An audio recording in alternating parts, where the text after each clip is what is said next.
hide and seek? Are we really gonna play that? Well, the rules are simple.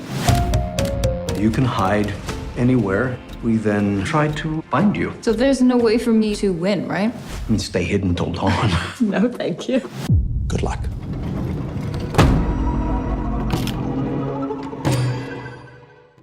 After watching this movie, I'm pretty sure that you need to fact check your family or the family you're about to be married into. Okay, so ready or not. So I remember when this movie was coming out and I saw the trailer and I went, okay, you know what? This looks like a lot of fun. But I missed it when it came out in theaters. This is done by the group known as Radio Silence. And I've liked a lot of their stuff before seeing this. Like, I saw their segment in the first VHS movie, which personally I think was either my favorite or my second favorite in that movie. They did the new Scream, like Scream 5 and Scream 6, which were both really good. And I saw this movie before the Scream ones came out, and I went like, you know what, this group, I think they're good candidates to continue Scream. And sure enough, I was right. It just sucks that they're not gonna do 7, but you know, we'll see what they do with. I think they're planning a Universal monster film and then a potential remake of Escape from New York, which I'm very on the fence about, but we'll see. But anyway, after watching this movie, I went like, you know what, they can totally do Scream, because this is, you know, much like Scream, it is a slasher horror movie, but it's also a bit of a dark comedy. And their segment in the first VHS was kind of considered a dark comedy. But there were parts in it that were like, oh boy, we're just going to go off the rails. This is a dark comedy. The movie is about a woman who is about to be married into a family where the family has made their fortune off of creating board games. Like they're big, like you know, like Hasbro or the Parker Brothers, where they create all these different board games, and they made their fortune off of that.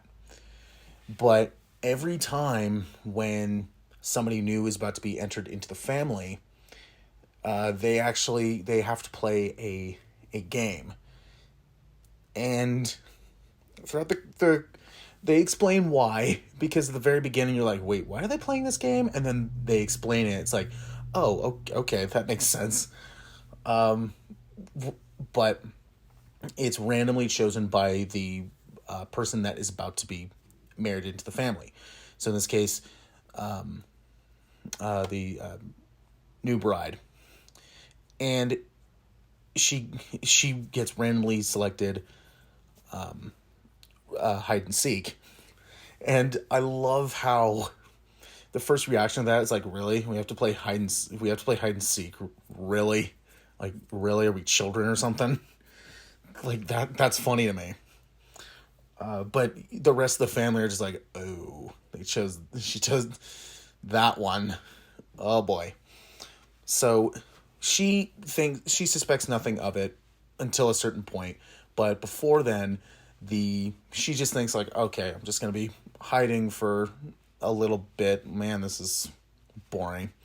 But she doesn't know that the rest of the family are actually trying to kill her in some sort of thing that I won't say what it is, but it makes sense, and it was clever, and it was funny to me. I love how each member of the family has enough screen time. Like, usually when you have a cast like this big, you know, like say you have like a cast of like 8 to 10 people, and they're all in this one location, because that's the thing, is this movie takes place in one location. It's the family's mansion, so it's very much a bottle film. Most of the time, movies will focus maybe on like 3 or 4, like half those characters, and the others are just kind of like, oh, we're just here. But in this case, the script is so tight that everybody gets enough screen time. Like, everybody. Like, you'll have a moment like, oh, it's a chase scene, and then after that, it just cuts to somebody, for example, yeah, there was like a chase scene or something, and then it cuts to one of the family members who really doesn't want to be there, sitting in the bathroom looking up how to use his weapon. And it's just like, yeah, you're kind of dumb. But then that's funny. And then there's a part, like, it'll go to another character, and then they'll get some more character build.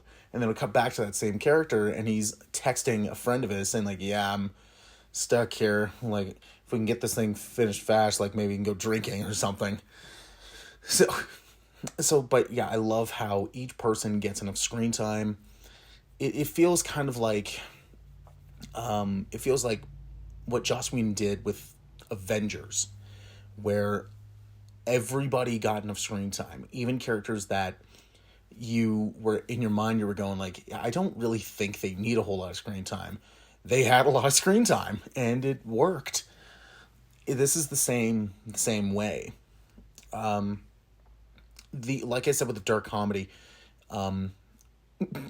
there are parts of this movie where, you know, like, something violent will happen, and the gore is pretty on par. Like, it is very, very cool, and some of the kills are very creative.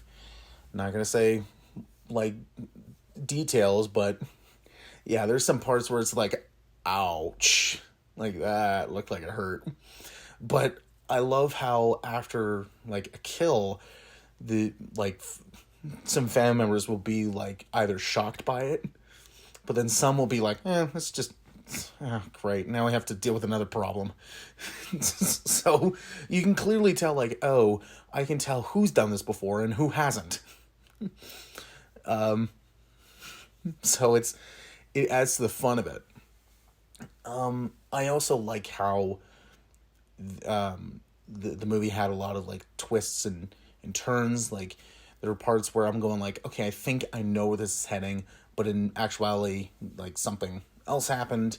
I was like, wow, okay, that took me off guard. I'm glad they did that, because it kept me on my toes. The acting from everybody in this movie was very good. This was the first movie I saw I think it's Samara weaving in.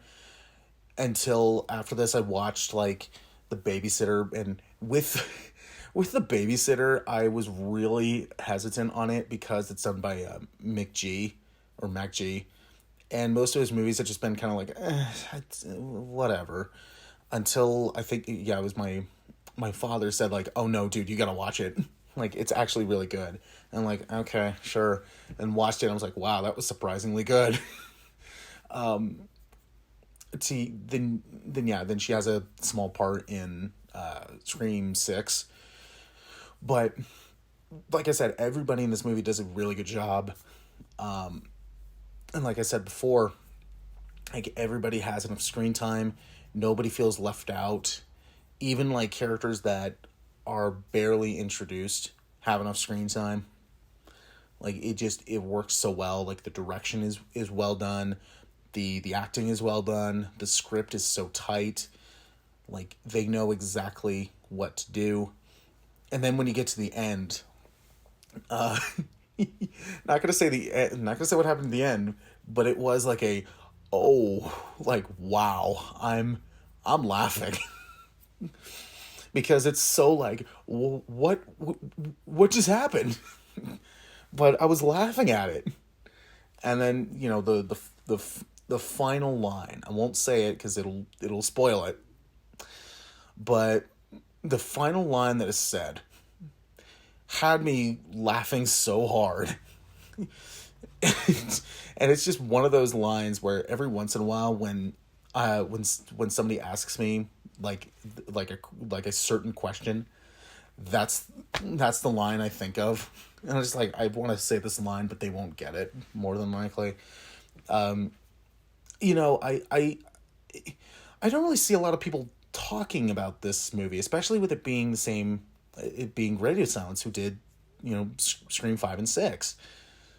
You know, it's quite weird. But I would say if yes, it has its horror moments in it, but the horror mainly comes from the gore. It's kind of one of those movies, but it blends itself really well with comedy, and the comedy is really funny too. So that's why I love dark comedies. So personally, I give this one a great. It's a fun movie to watch, but you know, it's I've shown this movie to or I've recommended this movie to a couple people, and when they see it, they come back to me and say like, yeah, this was actually really good. And I was like, told you. So this is a very fun movie. I love rewatching this.